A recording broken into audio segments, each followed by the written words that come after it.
She was searching for wedding dresses right before the family gets murdered. What?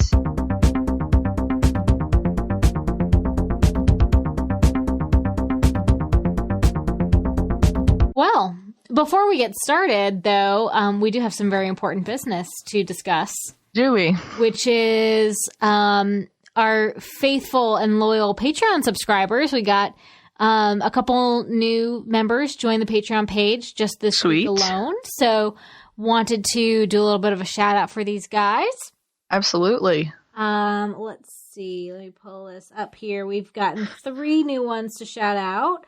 So first, we are here to welcome Lauren. Lauren is another cat fan, actually. John had made a comment. We've gotten a lot of cat people recently.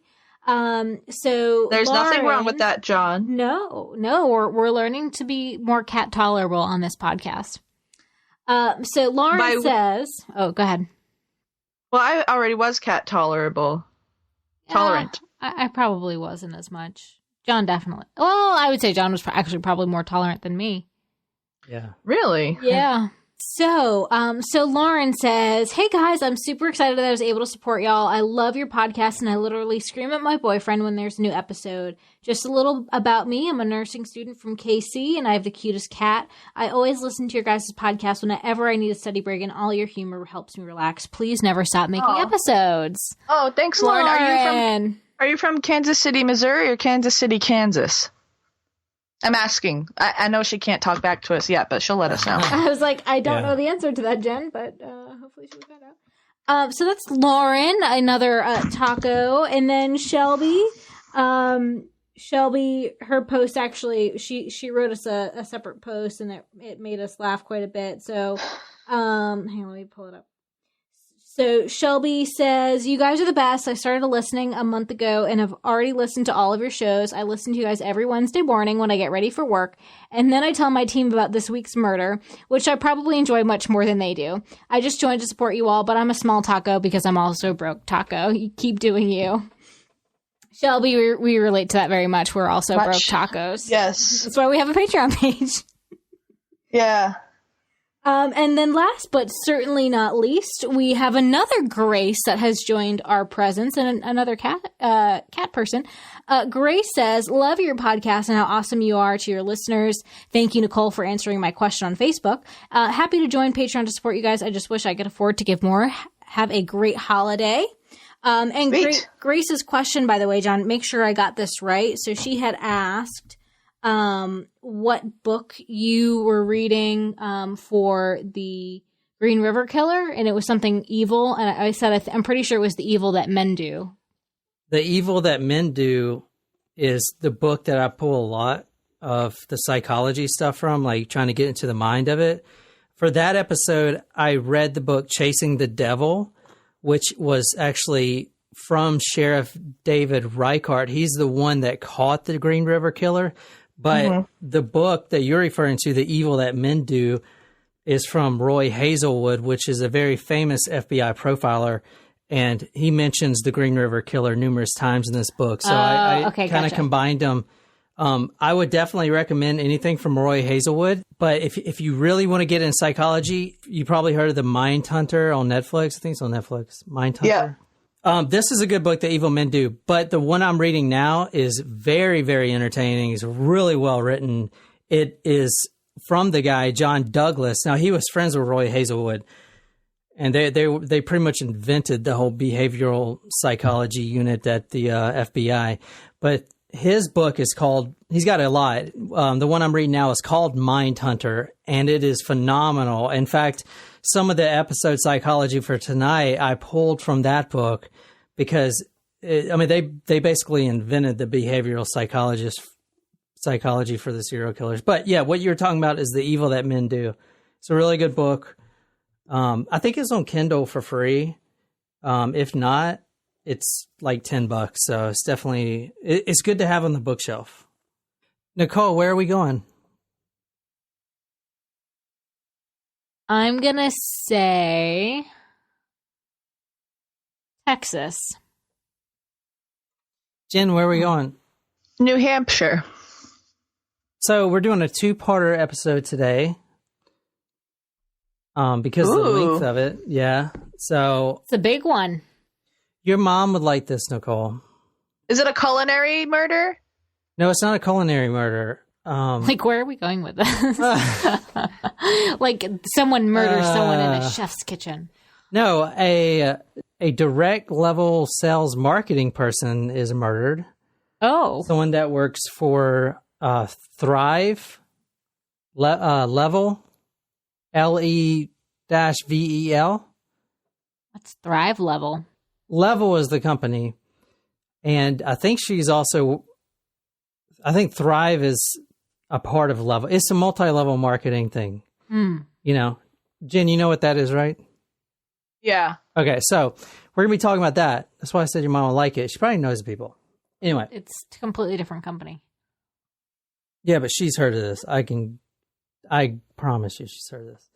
All right. I don't know. Mom, tell us. This is all over the news, and I wanted to cover it.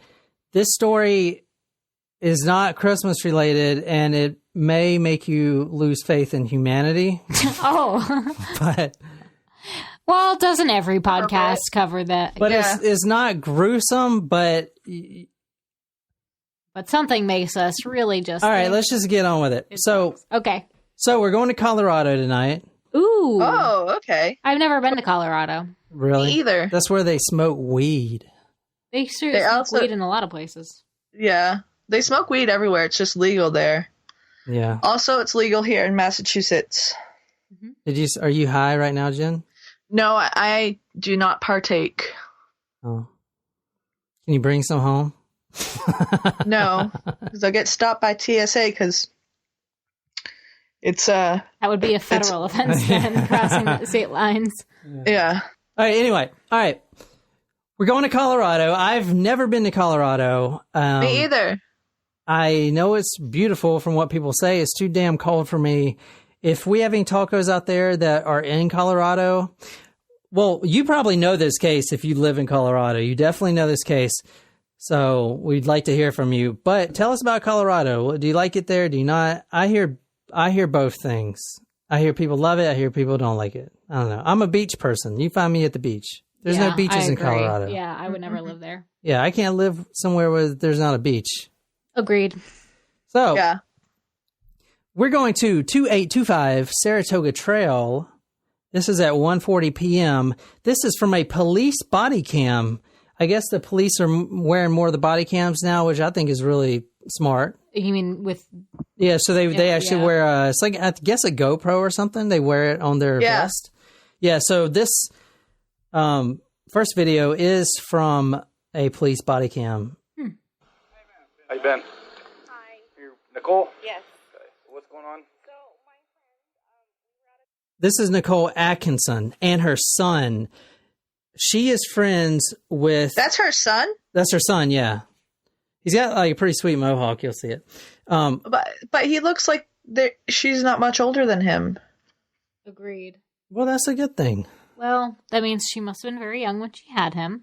No, or she... I mean, they do the multi-level thing. They take their vitamins and stuff, you know? I mean, I don't know if she's in the multi-level marketing, but I know... I mean, they're friends, so I guess she is, and they take a lot of vitamins. So her friend is Shanann Watts. Have you guys heard of her? Nope. Okay, Shanann is Hanann. So it's like Shannon, but Shanann. I think it's pronounced Shannon? Yeah, no, it's pronounced Shannon. I'm probably going to say Shannon, not to disrespect, but I've never heard of Shanann, so I'm probably going to say Shannon, just, you know. Here's what's going on. Nicole dropped Shanann off at her home. This is her home, 2825 Saratoga Trail in Colorado. Her friend Shannon. That's a nice house. Yeah, it's a really nice house. She just got back from a multi-level marketing event with Thrive, and that was in Arizona. Now, she's really popular in that direct sales company. She started from the bottom, and she started from the bottom. Now we here. Yeah, she makes a lot of money. You know, she makes a lot of money with that company doing whatever. And she has videos online where she's selling the products and stuff. So this is her house. her friend drops her off at 2 a.m. So I'm going to play this. You guys talk during it. Business trip this weekend. Right. And I dropped her off at 2 o'clock this morning. She's 15 weeks pregnant. She wasn't feeling well. And she had a doctor's appointment this morning at 9, and I told her to let me know if she needed me to take her. She's got 2 little girls. And she was very distraught over the weekend, wasn't eating normally or drinking, and we kept trying to force it on her because she's pregnant. Mm-hmm. Her husband and her supposedly are separating, but she didn't know this. She thought they were just having issues. He disclosed that to me today. Because I called him and I was like, have you talked or heard from Shanann since she left for work this morning? Because I can't get Shanann, you hear? I've called, I've texted. Her car's in the garage. Her shoes she wears every single day right in the front door. She only has one vehicle? No, they only have the one vehicle in his work truck. Okay, that's what I'm asking. Her vehicle's in the garage. It's a white Lexus. They're 4 and 2. So they're friends. They don't. They're best friends. She has 2 daughters. They're supposed to be in there. One's 4 and one's 2. So that's in her house. The missing girl's house. Yes. Okay. No answer on the phone. Husband's on his way. So she had a doctor's appointment. She's 15 months pregnant. No, 15 months pregnant. Ooh, that's a long time. That sounds fucking miserable. Shit, that's like that one time when it was like, can you tell John to stop saying, what was it, 2-year-old? 2 week month. 2 week month olds. 2 month year old. Yeah, 2 month year olds. So she's 15 weeks pregnant. She has been going through some stuff with her husband, Chris. Who sounds like an asshole. All right, here we go, Nicole. Chris, Nicole likes to say it's always the husband, so we'll see if that theory pans I'm sorry, out. but I think if, there's got to be something really bad if you're going to leave your spouse while they're pregnant. Yeah. That's really fucked. Well, they haven't divorced yet. She went on that trip without him because, he works, he has his own job that's not in the direct sales company. So she went for, I believe, 5 weeks. It's like a vacation, basically. Well, not a vacation. I mean, it's a work vacation. She was working, selling her stuff. Like a convention. Yeah, convention, exactly. The cop, he gets there, and he wants to get in the house. Number one, she's 15 weeks pregnant. She's diabetic, and she has lupus, which, it's not really life-threatening, but she is diabetic. So what if she didn't take her insulin or whatever? I mean, she could be in the bed or something. Like, they want to get in there. All the windows are locked. All the doors are locked. The child seats are still in her Lexus in the garage. She has a white Lexus. The Lexus is still in the garage. I do, but there's a thing on it. They have the thing. They try to get in. There's a latch on the door, and they cannot get in. Well, I'm watching. So they're calling now the husband, right, to see if he can come and let them in. All right, so they check the garage for the passcode. They're looking. He's opening the gate to the backyard now. So he's going to check all the windows. This is a great thing that they have as cameras. Yeah, the body cams. The body cams are really cool. All right, so he's checking a window on the side, trying to knock on the window. Yeah. Now, he was called for a welfare check. Her friend Nicole, which is spelled Nickole, not like I also yours. think it's weird when people spell with an H, but whatever. This is a welfare check. Now, she's been trying to call the husband all day, and he ain't picking up. Now, he's climbing down here. Yeah, is that like the basement window? Yeah, those body cams are really cool. Yeah, it's super clear. All right, he's climbing out of that window. I don't know if they can turn them off either. I don't know how that works. No, I think you have to keep them on when you're on duty. My cousin's a cop. Oh, you should ask him. What if they have to pee? Nicole said, what if they have to take a shit? I mean, that's I think... Is it coming in clear on your... Can you see it okay on the FaceTime phone? Yeah. Okay. Mm-hmm. Yeah, if you guys haven't noticed, Jen's in Boston. So so she's like looking at the tiny screen on her phone to see it. But that cop looks pretty built. So he's checking the back. Yeah.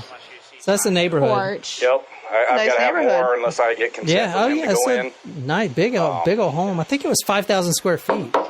I think that's what I read. Yeah. They're knocking on the sliding door in the back. Pick them up. It could be a lot of things. Yeah. So this is. I mean, if you have 2 kids, 1, 4, 1, 2, 1, 2. If you have 2 kids, one 4 years old and one 2 years old, and you're 15 weeks pregnant. Yeah, the fact that she's not answering would be pretty scary. And your car is still in the garage. And where the hell have you gone? You're in the house. So now it's like, we've got to get in this house. Or abducted.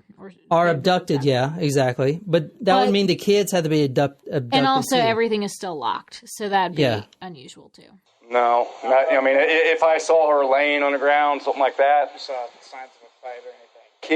I could get a hold of the kids. Yeah. Mom's not answering. Let me fast forward a little bit. I've got. Now, the husband. They're still waiting for the husband. Yeah, the husband is at work. The cop tells Nicole to text him, and they've been texting. He's supposedly on the way. He's been saying that for about an hour and a half that he's going to get there. Nicole was waiting on her or waiting on him, and then when he didn't show up, that's when she called the cop. And she's like, I need a welfare check for my friend. So the cop came, and then the cop was trying to get the gate code to the garage, but the garage is not in working order. So That's convenient. Yeah. So as soon as the cop is literally about to bust in the door, Chris pulls up, and Chris, the husband, I should be clear, he pulls up in the truck, and I'll fast forward to that. Is the 2-year-old and 4-year-old, are they both girls? Yes. They're 2 daughters. That's a good question. Celeste Watts was born July 17th, 2015. Bella Marie Watts was born December 17th, 2013. The newborn baby, which is not born, obviously, I read somewhere where its name or her name was going to be Nico, Niko. Oh, like the friend? No, the unborn child. Oh, yeah, I didn't think about that. Yeah, maybe, yeah. That's a good point. Good call, Jen. All right, so anyway, Chris pulls up. Oh, excuse me. He's the property owner. They told me Shannon was at her girlfriend's house. Do we know who that is? Do we know who? Her phone number? Yeah, so Chris told the guy, someone, that and I'll he get was into at that. another girlfriend's house. Basically, Chris tells the cops, when I woke up this morning to go to work at 5 a.m., she said something, she was going to go on a play date with the children. So now they're thinking something really bad has happened. I'll fast forward. All right, so here's the truck pulling in. Chris pulls his truck in right now to the house. So now there's a pickup truck with a bunch of stuff in the back. Yeah, so he is a... Oh, there's a kid. Well, no, that's not their kid. That's... I think that may be her kid, yeah. I'm here. Chris works at an oil facility, and I'll get more into his work. That's why I love stuff. That's Chris right there, the husband. So this is the only vehicle she would have? Only one that she would drive? Okay. So... He seems kind of like chill for... Yeah, for something his wife potentially wrong going on with your wife. His wife of 6 years. They've been together for 8, married for 6. That's me. Yeah. So if you want to narrate more. Sorry. So they open it up through the garage, and the husband, the first thing he does is opens the car doors, and he's like checking the car before going inside. The baby seats are still in there. So now, did he run inside? Yeah. Now they're going to walk through the house with the cop. Are they going to let him through the front door? Okay. Yeah, so Chris gives permission to search the entire house. Mind if I come in, Chris? See, a pretty sick mohawk that guy's got. It's in a ponytail. Oh, that is a ponytail. Oh, ew. I thought that was a mohawk the first time I saw it. No, it's definitely not. Are you sure? Cool. I mean, maybe it can be a mohawk, but right now it's not. Yeah, I don't know what it is. Anyway. All right, so they're in the house. Yeah, it's a nice house. They're walking around the house. No sign of anybody. No sign of anything. Oh, God. Are we going to see something she's not in this there. video? I just want to make sure she's not passed out somewhere. Is she diabetic?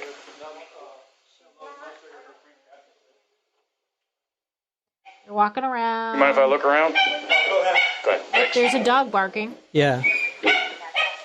Where's the dog? Yeah. And I want to point out the dog at the end of this did get put into a nice, loving home from a family. The dog's, good. Yeah, the dog's name is Dieta or something. I don't know. But all right, still searching. Parents are out of state. Checking the bedroom. yeah, that's the master. Now, they're from North Carolina. They moved to Colorado not too long ago. They're in they still got Fayetteville numbers, actually, 910 cell phone number, both of them. Was he military? No, he wasn't military, but he was... he looks it. Well, he's a contractor. He does... plus his shirt. Plus the Fayetteville thing. Stuff you take for a quick trip. All right, they're looking into one of the girls' rooms. Nothing. But it's totally dark. Yeah, it's freaking really dark. Mm-hmm. Look how fast that fan moving. Jesus. Okay, so Chris... Oh, they find her phone. No, Chris finds the phone burrowed down in the pillow cushions. In the couch? In the couch, yeah. That's weird. Yeah, he's like not making any eye contact with the cop when he's asking him questions. And he doesn't seem that concerned. Yeah, he seems very... I mean, he looks a little he sounds a little nervous, but he's... Yeah, but maybe because, like, someone figured out that his wife is missing, and he thought that she wouldn't be missed. Or that he'd have more time. Now, the cops do confiscate everything, all the computers and stuff. And the report they did is very thorough. It's actually a 2,000-page report on the whole incident.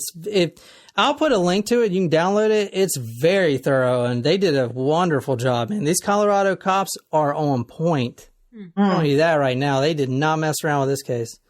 So kudos to these dudes. Bag or anything. At one point in the video, Chris goes into the master bedroom, and right on the dresser is the wedding ring. So wedding ring? Yeah, so she took off her wedding ring. Oh, it's her wedding ring. Her wedding ring, yeah. So he brings it to the cop, is like, this is my wife's wedding ring. So they were like, the cop said, did you guys have an argument? Because here's what happened. At 2 a.m., it actually is like 1:48, the girl, Nicole, drops off Shannon, right? And the kids were already at home. At 5 o'clock in the morning, Chris wakes up to go to work, and he says he woke up, and then she told him that they were going to go, she's going to take the kids at a play date. And then they started, he doesn't use the word arguing, but he uses the word, we had an, quote, emotional talk, end quote. That's what he says. We just had, it wasn't arguing, it was an emotional talk. The detectives also find Shannon's purse, wallet, and credit cards in the house. No sign of the girls anywhere. There's all their, like, the shoes that she wears is still there. So if she got abducted, then... She was barefoot. Yeah, exactly, right. The police... Wait, she didn't get home from her friend's house until 2 a.m.? 2 a.m., yeah. Because, well, it wasn't her friend's house. It was her friend's, her daughter's, right? No. This was... She had just got back from her Thrive business trip in Arizona. Gotcha. So, like, literally the plane landed, and then her friend drops her off at the house. Gotcha. Yeah, okay. in Colorado. Sorry. Yeah, no, you're good. Awesomely... For the detectives and everything, the police and FBI immediately get on this case, and they're like, all right, we got 2 missing girls and a pregnant woman. They put out a press release immediately and try to drum up as much press about this as possible. Because the girls didn't show up for school that day. They had the attendance record. I mean, a 2-year-old and a 4-year-old. Okay, so they never made it to school. They never made the school because something happened early in the morning. Exactly. Not only that, Shannon, at 15 weeks pregnant, having complications. She's, suffers from, I don't know if she's full diabetic, but they had mentioned that she could, have low blood sugar or whatever. She didn't show up for her doctor's appointment, which that's not like her. This is a very, very good mother. She had battled all kinds of odds before she even met Chris. She went through a horrible relationship. She has lupus. Do you guys know what lupus is? Yeah. I don't know much about lupus, to be honest with you. Yeah, I didn't either. I did look it up, so I'm not trying to sound really smart. Lupus is a systematic autoimmune disease that occurs when your body's immune system attacks your own tissues and organs. Inflammation caused by lupus can affect many different body systems, including your joints, skin, kidney, blood cells, brain, heart, and lungs. So she's battling through all this stuff, and her children are her life. She has countless Facebook photos. I'm talking about, like, because people would do the memorial stuff. You'll see thousands of photos with her and those kids. Something is wrong here. The FBI, the Colorado detectives It's not like she knew. it's not plausible that she just took them and left. She didn't do what the Australian, teacher's pet guy did. Was claimed that, she joined a cult. Left. Yeah. All right, so now they're on high alert. And this is actually, what I'm showing you now is, and guys, I'm putting all these on Patreon. I told you she's 15 weeks pregnant. This is a video of her and how excited you can see of a mother she is, showing the birth control or birth stick, or what is it called? Pregnancy test. Yeah, to her husband, Chris. She's wearing a shirt that says, "Oops, I did it again." Yeah. That's cute. Yeah. Oh, look at that little dot. Is this a Dotson? Oh, it's a little weenie. I like that shirt. Really? Really. That's awesome.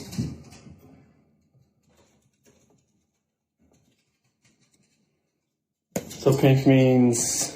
That's just the test. I know. It just says the pink is going to be girls. I don't know. Just the test. That's awesome. I'm sorry. He sounds like what your reaction probably would be if I ever said that, which is like, that's awesome. Fuck. That's awesome. Yeah. What are we going to do?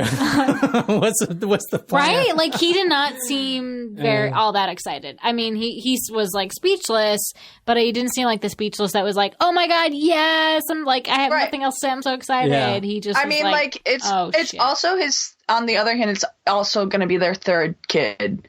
So, like, old news. The first time that you get pregnant, like, it's a huge, huge deal. And anytime you get pregnant, it's a huge deal. But, like, it's like, I don't know. I feel like it's not as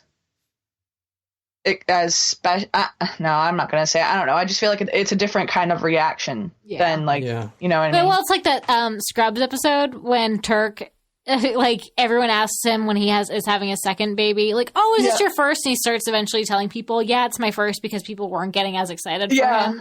Yeah. Because otherwise everyone's like, oh my God, yes. Yeah. Okay, so this is this is Shannon and her two daughters, Celeste and Belle. Bella, excuse me. Celeste and Bella. Now they call her Cece. And so now this is kind of the walkthrough. It was on the video, but some of the stuff they found. They took some stills. Yeah, they took some stills, and I'm putting all this on the Patreon page. I'm linking all this stuff. But when the detectives did go through the home, they found a couple of very interesting things. They found a bed sheet that was supposed to be on the master bed. It was stuffed in the trash can.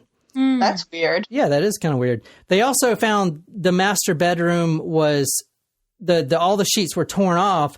The top, was it called the top sheet or the top? The sheet you put on the fitted, the top sheet. Is it called top? Yeah, I think top it's called top sheet. The top sheet wasn't even there. The pillowcases had all been removed.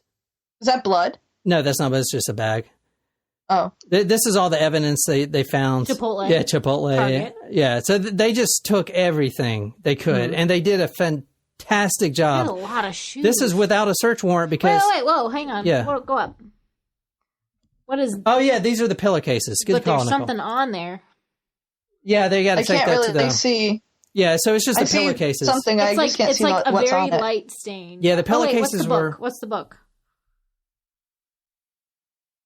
7 Conversations for a Lifetime of Love. Yeah. Maybe they were having some history of marital problems. Yeah, so here's their bed, and I'm showing them the bed. This, like, the sheets were thrown off. The top sheet was missing completely. Which means she's wrapped up in it. So, yeah, I'll put those on the Patreon, so you guys feel free to go see this. Now, talking to Chris, you guys both said this. I think Nicole said it first. I imagine you said it too. He seems really not worried about anything. Okay, so if you're 2-year-old and you're 4-year-old and your pregnant wife is nowhere to be found, and you're just like, well, yeah, you'd probably be, if you're like really trying to put yourself in that person's shoes. Yeah, if I was all of a sudden gone and you had a call, be like, we can't find Nicole, like her car is here, the dogs are here, or maybe in our case, the dogs are missing and Nicole's missing. You take them dogs. Exactly. Shit. That's what it is. Like there are babies. So you'd be like, where could they be? Could they be at the beach? Like maybe they ran away and she's looking for them. Okay, let's go. You know what I mean? You take them dogs away and that's it.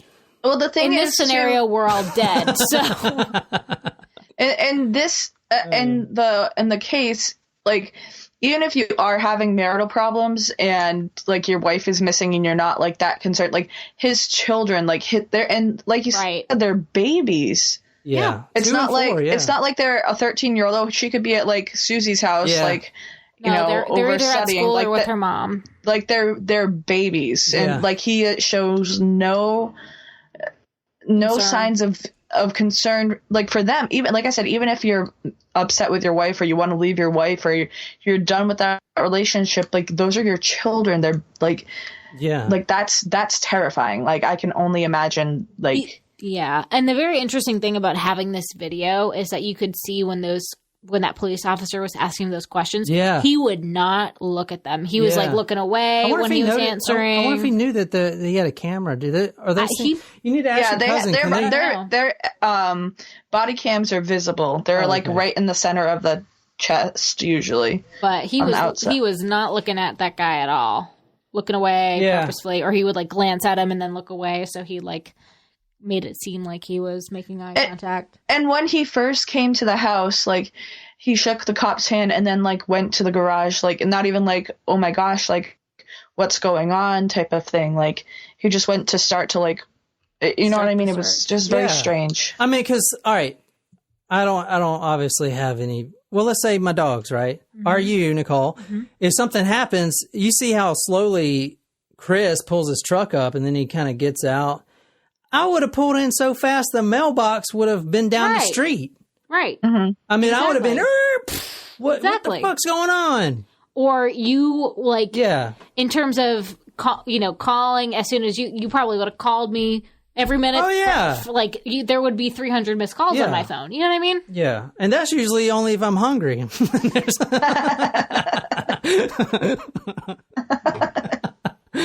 True. That's funny. The cops also noticed that, he has a work truck. He was driving his work truck. He works at a natural gas and petroleum company called Anadarko. Anadarko. Anyway, they noticed that his truck was fitted with GPS, which is great because they can track his movements. Now, the next day, Chris goes on public television because holy shit, now he's freaking out. The gravity just hit him. Look how freaking distressed this guy is. Chris Watts, WATTS. I'm Chris Watts. What's going on right now around your house? Right now, it's got K9 units, the sheriff's department. Everybody's like they're doing their best right now to figure out like if they can get a scent, see where they went. If they went on foot, they went car, they went somewhere. Right now, it's just like they've been on point. They're going through the house trying to get a scent. He moves a lot left and right. Did you notice that? Yep. Mm-hmm. You'll notice that more and more. It's really weird. And I feel like it's almost like he's fidgeting. And I feel like he's flexing too. She came home. He's probably tense. His muscles are clenched. Not maybe flexing. 12:10. Look at him smirk. Afternoon, her friend Nicole showed up at the door. Like I had texted Shanann a few times that day, called her, but she never got back to me. Also, look at his neck. Do you see anything? Mm-hmm. And that's what. Jen, you can't see. He's got is that a hickey? Like she doesn't get back to me, that's fine. Like she gets busy during the day. Is that what you think it is? I don't think it's a hickey, but people were on Facebook were saying it was something else. Came home. A bruise? Yeah. Walked in the house. I guess I should have just said that. Nothing. It's vanished. Nothing was here. I mean, she wasn't here. The kids weren't here. Nobody was here. Shanann. S-H-A-N-A-N-N. Shanann. Bella and Celeste. Shanann. So this is the very next day. C-E-L-E-S-T-E. Bella's 4, Celeste is 3. And he's 33, Chris. So, how many times did you try calling her? You can see her 3 times. His neck more now. 3 times just to say, tell him, hey, you got to eat that or you're not going to get it. That's kind of actually weird that he's just saying, I miss them. I miss them. them Yeah. cuddle up on Yeah, the couch. isn't it Isn't weird? that I miss strange? them. Couch and Sophia couch that they cuddle up on. That just seems like a very strange thing, to say. It's like, you know, I was it was tearing me apart last night, and I needed that. Like, he makes it seem Yeah. permanent. He also shakes his head, and I saw some profiler talk about this. When he says something like, I miss them, people that are lying when they say stuff like that, they shake their head in a no fashion. So, you know, yes is up, down. Yeah, baby. And yeah. So he's shaking his head and, I miss them. If he was like, I miss them so much. Yeah, he would be like, I miss them. Where are they? But he's like, I miss them. Like because his brain is trying to fit this lie in, and it's not working. Do you know what I'm saying? But it's almost like he's shaking his head almost in like disbelief of what happened. Like he knows what, like, True. Like I agree with you, but my interpretation of it is that he like is in disbelief of what actually did happen. Like he knows something. He knows that he's going to miss it. It's not like he's gonna see them again. Yeah. And know that I wasn't going to turn the rain machines on. I know that I wasn't going to turn their monitor on. No, I wasn't going to kiss them to bed tonight. It was. That's why last night was just horrible. I couldn't do it. I just He's laughing. Just come home. Yeah, he's laughing. Come home. Look at his smirk. Yeah, I do want to say, Grace, since you mentioned that book earlier, the one I'm reading now, if you watch these videos, these are just reporters. They don't do it. But once we get into the police interviews with the detectives, one of the things John Douglas, the FBI profiler, says is just listen and don't talk. The silence will bring out the truth. The more you're silent, and I'll show you, the more that you're silent, the more the truth comes out. So and it's kind of like they're doing it here, but I don't think they mean to.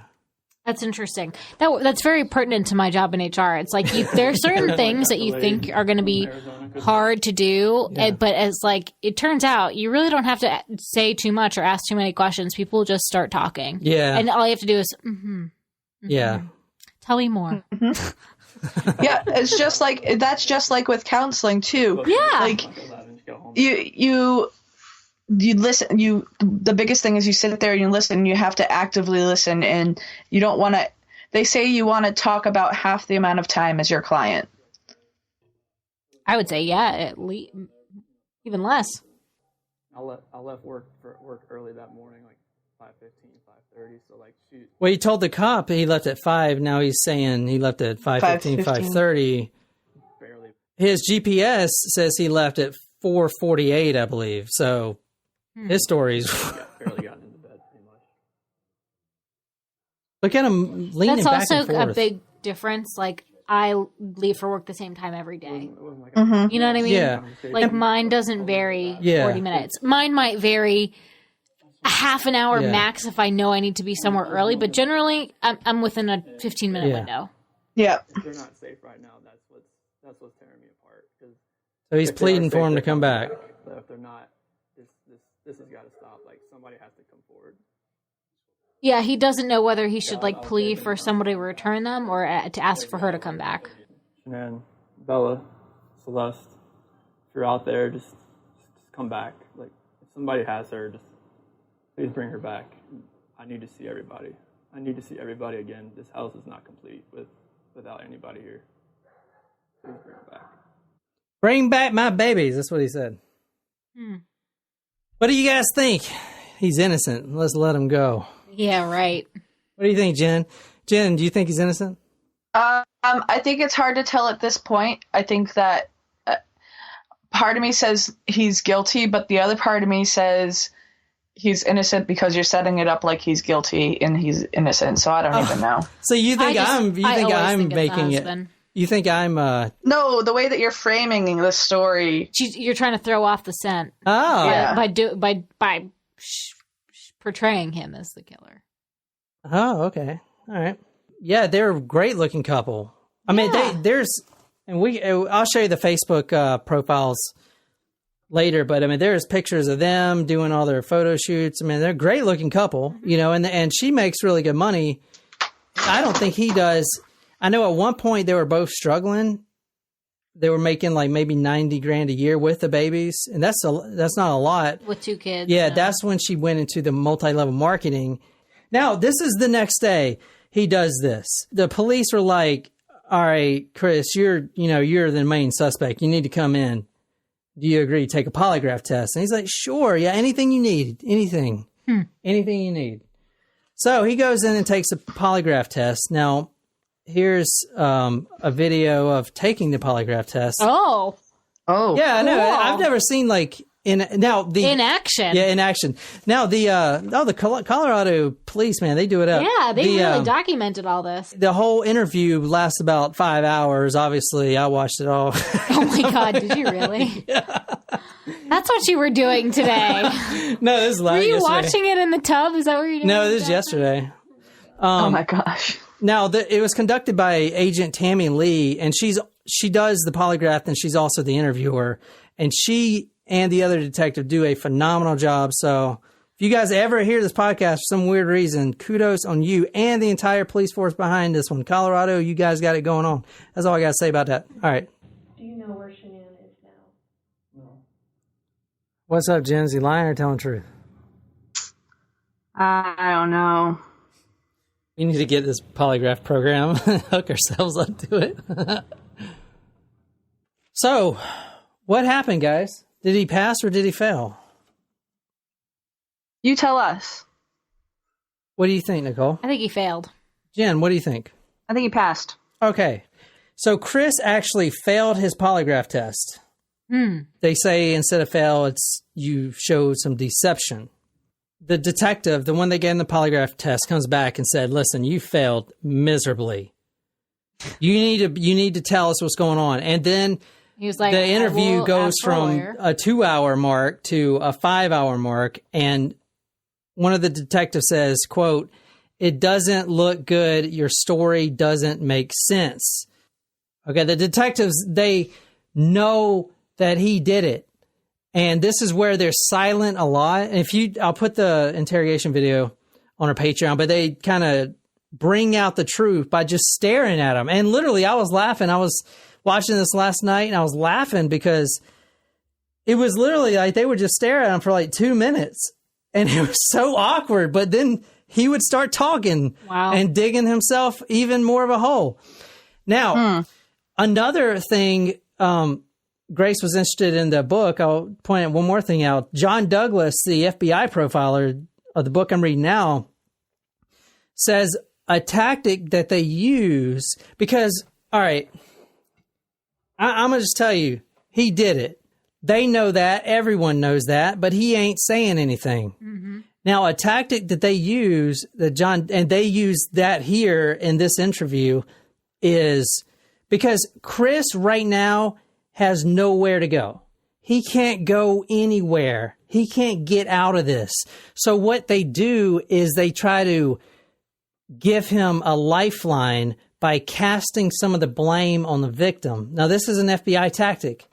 What they started to do was saying, okay, we kind of know what's going on. I mean, and the male detective says this a lot. He says, "You're a really good guy. Everyone says you're like the best guy ever. And I think I know what's going on. I think Shanann, I think she was living this life of making all this money and she was controlling you. You guys would go, and one point he was like, you guys would go out to a nice steak dinner and she would get this expensive meal and then you would try to get him a nice steak. And she's like, whoa, buddy. Like he actually said that, the detective. So he's actually trying to put blame on the victim. Does that make sense?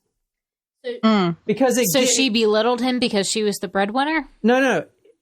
It's not actually, it's probably not even true. I mean, it may be, but what the detective's doing is he's trying to give him a way out, not of the murder, but just to get a way where he can start confessing, right? Mm-hmm. Because now he's just like, no, I didn't do it. I don't know where they're at. I don't know where they're at.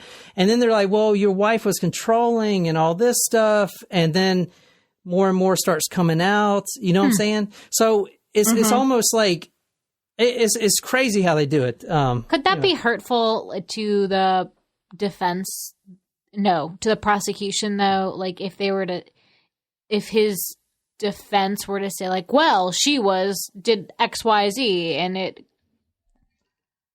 made him. I thought about that. That's a good point. These guys are probably highly trained. So if they do something like that, they know already the direction it's going to take. The male says, the detective says, I think I know what happened. I think she came back from her trip, her vacation, and she woke you up.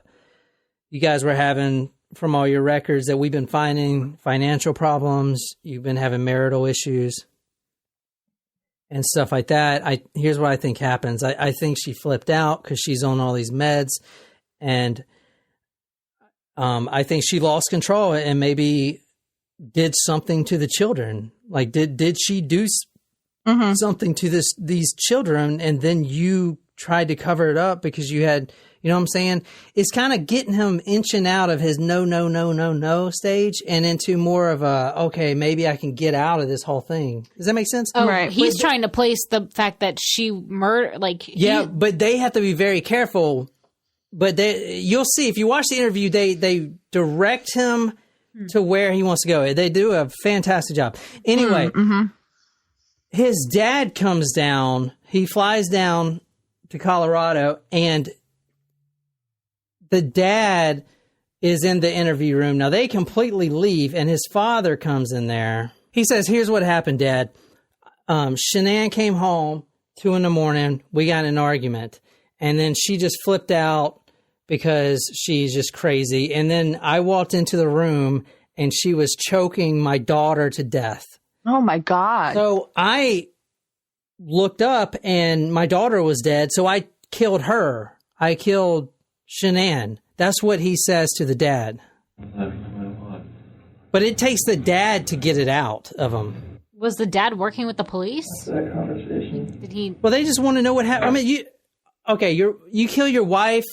That sucks. The dad, I mean, seems like a good guy. That sucks that you killed your wife. He's on another level now because now you have a 2 and a 4-year-old. We have got to find the bodies. Do you guys understand these 2 children are dead? Yeah. We have got to find out what's going on. This is bigger than you just killing your spouse. Like these are innocent lives of children. Do you know what I'm saying? Mm-hmm. He first confesses to his dad. He says, listen, Shanann was choking my child, our daughter, and she killed him. So I killed her, obviously. What else would you do, right? The detectives come in and say, and so he tells that story to the detectives. Now, Chris talks about how blue his daughter was, and then in a fit of rage, he kills Shannon. That's what he says. The detective says, okay. Was the other daughter already dead? Yeah, the detectives say, all right, that makes sense. In a fit of rage, I mean, she just killed your daughter. What about the other daughter? Yeah, that's what I was thinking, too. So now he's in a corner, right? Remember when I told you they were trying to make it like Shannon's fault? Now they redirected it because now your story definitely doesn't make sense, but you did just confess to killing someone. Now we got you. Now you need to tell the truth. And the next question they asked, okay, your daughter is blue in the face. You didn't think to call an ambulance? Instead, you just go bury their bodies instead of calling an ambulance. And one of the detectives says, the female detective says, I remember once I was in a grocery store. I turned around and my son was gone for 5 seconds and I started screaming. Mm-hmm. And then the male detective said, if I walked into a room and my child was decapitated, I would still call an ambulance because you, even if you know they're dead, that doesn't matter. A normal, loving parent would call a fucking ambulance. Exactly. And do whatever you can. Exactly. He did none of that. But also, like, even if you know that they're dead, you still have to call them so that they can do the right things with what they need to do with their bodies and do, like, an autopsy. I'm sorry. So now his story is, okay, my wife, a diabetic with lupus, my pregnant 15-year-old wife, 15-week-old. My pregnant 15-week-old, what is it? pregnant 15-week. You say pregnant 15-year-old wife, because that would be a whole nother issue. Just say she was 15. She was 15 weeks 15 pregnant. weeks old. 15 weeks pregnant. Oh yeah, my 15-week pregnant old wife. What the fuck? Shit! Why do I keep fucking that up? My 15 weeks pregnant wife. My pregnant wife. Okay. Of 15 weeks. With her daughters, she's a monster. She is a fucking monster. I had to kill that monster. So the detectives say, are you telling us right now you want the public to know that your wife, that your dead wife, pregnant wife, killed your daughters? And then he says, yes, everyone knows she's unstable. People in my family have always said she's unstable. My friends have said she's unstable, but... So you're good with the public knowing that Shanann killed her daughters? I didn't So you're good with the public knowing Shanann killed her daughters? hurt these girls. I didn't hurt these girls. Are you okay with the public knowing that Shanann... Yeah, because I did not hurt these girls. But that statement is, I have to say, from all the other ones, like, he was more like... Emotional. Yeah, that one was like, blah, like, no, I did not. Like, that was more definite. I didn't hurt them. You didn't save them either. Oh, you did. He says, I didn't hurt them. And she says, you didn't save them either. That's powerful, man. Because you're the father, okay? The father. That is your prime responsibility in life. A point is that he said, before he proved that his story is true or whatnot, like he said, I did not hurt these girls. So like maybe he killed them in a way that was painless. I don't know. There's a way aside from killing somebody with air bubbles, like we've talked about. Actually, that was actually very painful. Never mind. Yeah. I know that. So that doesn't make sense either. None of this makes sense. Nothing like why she would be there. None of this makes sense.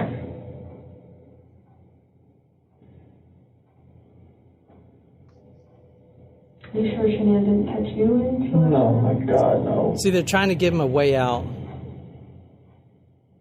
Not like a way out of prison, but a way out of his life.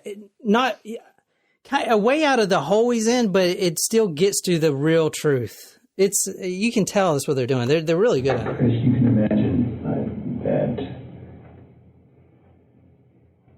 we're pretty cynical in our jobs, right? And tonight we've had to talk a lot about a lot of things. And don't get mad, but what it looks like is that you found a new life. And the only way to get that new life was to get rid of your old life. So he was having an affair, right? Hold on. Like they're talking about this new life? Hold on. Yeah. All right. The only way to get rid of Chris, like, all right, you're a handsome dude, 33 years old. You obviously work out a lot. You probably get a lot of looks. You got these two kids and one on the way and his wife that has all these health problems. If you want a new life, there's only one way to get it. You got to get out of this old life, right? That's what he basically said. This guy tried to blame his dead pregnant wife on a horrendous crime. Okay. He was married 6 years to Shanann. They were together for 8 years.